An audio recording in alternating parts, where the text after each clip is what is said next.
Yes, you can still shoot down UAVs in Modern Warfare 3. This year's Call of Duty release turns back to the Modern Warfare side of things with a campaign that picks up minutes after the conclusion of 2009's eye-stabbing, civilian-shredding adventure, and multiplayer that similarly follows in that game's footsteps. There's no sugarcoating it. This is another Call of Duty game. The multiplayer still works and provides you with even newer ways to level up and prestige and unlock attachments and all that good stuff. The changes aren't dramatic, but the real bummer is that some of the changes feel like a step backwards when compared to the last couple of games in the series. The core of Call of Duty is still incredibly solid, and the multiplayer is still awfully thrilling, but this might be the least creative game to bear the Call of Duty name since Call of Duty 3. That probably sounds sorta harsh. The bulk of that feeling comes from the campaign. The game opens with the dialogue from the end of MW2. Soap and Price are near death and wanted by every faction in the world, and it's up to Nikolai to get them out of there. The world is still at war with Russian warships sitting just outside New York. Things are, in a word, grim. The structure of the campaign follows the now standard formula for a Call of Duty adventure. You'll swap back and forth from one perspective in theater of war to another as you alternate between chasing down the evil ultra-nationalist Russian Makarov and fighting back the misguided Russian forces that Makarov duped into war with the US. This tale feels like it's mostly told by slapping your character into a moving vehicle and letting him fire on other moving targets. I'm probably exaggerating a bit here, but it felt like I spent at least half of the game in some sort of super scripted vehicle sequence. In one spot, I'm driving a tiny boat through a gauntlet of exploding Russian ships. In another, I'm riding shotgun in a van while my posse chases down and T-bones a bad guy, and so on. Did someone at some point decide that walking was an uncool thing to feature in video games this year? The crazy part is that these portions of the game look really great and come across as super intense because everything on all sides of you is constantly blowing up. If they turned this into a movie, Michael Bay would have to retire because this game out-explodes everything he's ever done. It makes Bad Boys 2 look like a quiet, introspective look at criminal masterminds.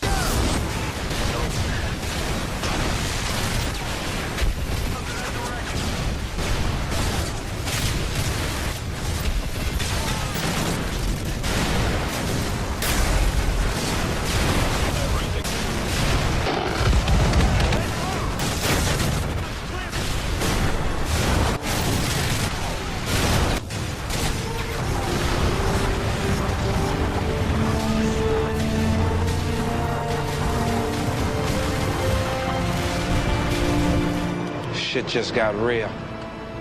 Landmarks get destroyed, military hardware gets destroyed, buildings get destroyed, hell. The game even throws in a weirdly ham-fisted attempt to make the war hit home with a little tug at the heartstrings that just feels laughable. This doubles as the game's "you might want to skip this if you're easily offended" moment, but it's just kind of lame. For as much as it isn't exactly fun to go through what might be the franchise's most hand-holdy campaign yet from a gameplay perspective, the single player is surprisingly exciting to look at as you play. All those vehicle sequences feel nice and custom, and like I said, it's constantly jumping off around you for the bulk of the game. The story side of things takes a real backseat at first, but if you care about the interplay between Price, Soap, and Makarov, it manages to get reasonably interesting through the back third of the game. It gives you a slightly different perspective on the major events of the two previous Modern Warfare games, and ends with an alarming amount of closure. Game stories simply don't end anymore, and it was a little shocking to see how everything comes together. Obviously, this isn't the end for the Call of Duty franchise, but I'd be pretty surprised if they try to put out a game called Modern Warfare 4 in a couple of years. From there, the game drives you over to Spec Ops, which returns from Modern Warfare 2 with a batch of new missions, a new survival mode, and an interesting take on the multiplayer mode's player progression. The missions are, as before, one-off adventures for 2 players, some of which are twists on campaign missions, while others have you doing some unique stuff. Some of these split the 2 players into different roles, putting one behind stationary gun turrets while the other has to get from point A to point B before time expires. They're a lot of fun. The survival mode is a horde-type mode that takes place on the multiplayer maps, and this is where the Spec Ops level progression comes into play. This infinite mode gives you waves of increasingly difficult enemies, starting with idiot soldiers armed with shotguns and quickly escalating into heavily armed and armored soldiers, juggernauts, helicopters, and dogs strapped with C4 explosives. Forget the warning thing in the campaign. Exploding dogs might actually be the most messed up and awesome thing in all of Modern Warfare 3.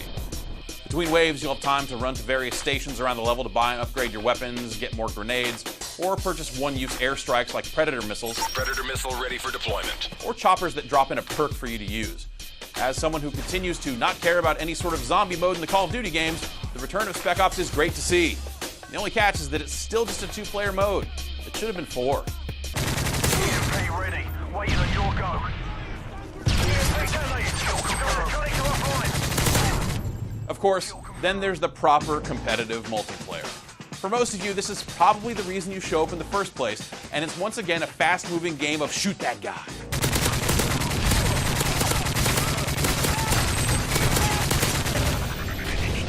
Kill confirmed. The modes you expect to see here are absolutely here, like Headquarters Pro, Domination, Sabotage, you know. The new match-made modes are Kill Confirmed, which forces you to collect dog tags from the enemies you kill in order to score points, Kill confirmed. and Team Defender, which is a one-flag type of match where the team that currently holds the flag gets double points for its kills. You can also get into new types of private match games, and versions of the Black Ops gun game and One in the Chamber are here alongside a capture and hold mode called Drop Zone, and a few games that have players running around in Juggernaut armor. The private match games are goofier twists on the standard Call of Duty gameplay, but there's no player matching, which makes them nearly impossible to play unless you're willing to round up a crew of friends and try them out. The way you gain levels and earn abilities has changed again. The currency system from Black Ops has been tossed out in favor of more meters to fill. Now, each weapon in the game has a level associated with it, and as you use a weapon, it'll earn XP. This unlocks the camo skins and attachments for each weapon, as well as a new weapon proficiency perk that lets you equip things like Kick, which lowers the recoil for a given gun. Dual attachments have been moved from the player level perk system down into the weapon proficiencies, which is a nice touch. Perks work the same way they always have, with some new perks that switch up the way you outfit your soldiers. It's still possible to go completely silent and invisible, which is how I usually like to play, but there are some interesting ideas like Recon, which paints targets for your team when you hit them with explosive damage. The Pro version of that perk expands it to include bullet damage. Pro versions of perks, of course, are unlocked using the standard perks effectively as before.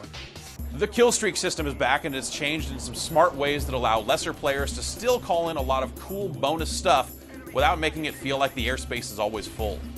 This feature has players pick one of 3 strike packages, which alter the way that kill streak bonuses are earned and which ones you can choose from. Assault is the old style system that resets after you die. Support doesn't reset, but most of its available options are, support powers. So you call in more UAVs or drop a duffel bag that teammates can use to equip ballistic vests or operate a goofy little recon helicopter that can tag enemies and so on. Specialist ditches all of the old kill streaks and instead just gives you more perks. You can set your strike package and the available bonuses on a per class basis. This stuff is the most dramatic change across the entire game. I will grant you, it is not that dramatic if you aren't already way into this stuff, but if you're a player that can't get a good kill streak going, you'll probably appreciate the way the support package works. If you care at all about the characters from Modern Warfare 2, or if you just want to see a bunch of explosions, the campaign still manages to be pretty satisfying, even if playing through it isn't all that exciting. The multiplayer is largely the same as it has been, which is to say that if it gets its hooks in you, you're likely to lose hours and hours to its fun, easy to pick up structure. And the Spec Ops mode is just flat out great, even if the player count feels a little low. It's hard not to think about the future of Call of Duty and think that they're going to have to make more dramatic changes than they're making if Activision wants this thing to stay as hot as it has been. But if you stop thinking about, if you just stop thinking, you'll find that this year's game is still a whole lot of fun.